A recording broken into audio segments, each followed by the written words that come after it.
Ogum to speak to us. We take his initial comments and our questions can follow. Coach, your take on today's game? An exciting game. A game of two halves. First defeat of the season. What will you say about it? Yeah, not the best of ways, especially if you look at the way we played in the second half. It shouldn't have happened, but then it has, and we just have to put ourselves together and then move on. Your fans are not happy you lost against the least team on the league log. What are you telling them? It happens all over the world. He who is down fears no fall.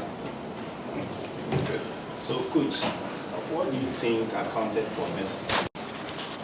I think slight loss of concentration. That's it. If you look at both goals that they scored, I mean, it was just loss of concentration. Coach, others have questions for you choosing Asante as your number one. What do you have to say, please? I think he's a competent goalkeeper. We all know him to be a very good goalkeeper. It's just that we lost, but to us, I think he's a good goalkeeper. We have good goalkeepers, but it was just unfortunate it happened this way. Change you made with Justice Blay and the others. Can you please talk us through what you wanted the new players you introduced into the game to have brought into the game?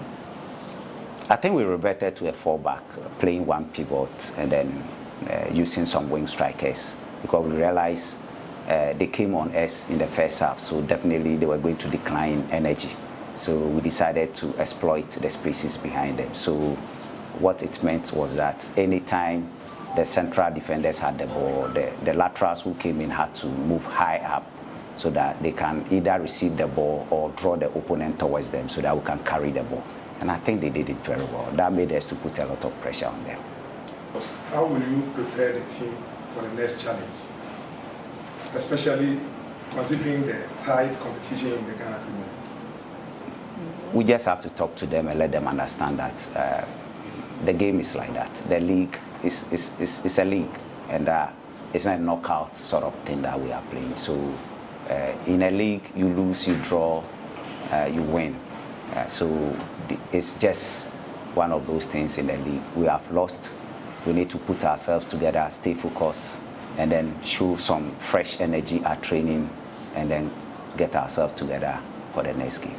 Coach, you did a little bit of rotation in your back line.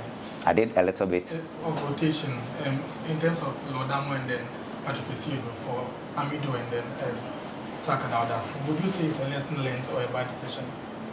It was a good decision. I think I've already explained. The lady asked the same question. You are repeating questions. Coach, supporters now complaining for a long time. Team Bishop one and Ed and say Ogum very one go put it in our family, Coach. We still have to work on our goal scoring, and I'm sure once we work on it. For me, one thing I'm happy about is the fact that when we play, we create. And when you create, it's an indication that on a very good day, you can score. So we keep working. That's the work of the coach. That's the work of the technical staff. We have to keep working to make sure that we can score more goals. Coach. Thank you, bro. What are some of the practices you take from this game in anticipation for the next game? The players came from the bench and gave us a very good structure, tactical structure on the field, brought in a lot of energy to make the team better. Coach, overall, how will you rate your team today? Good.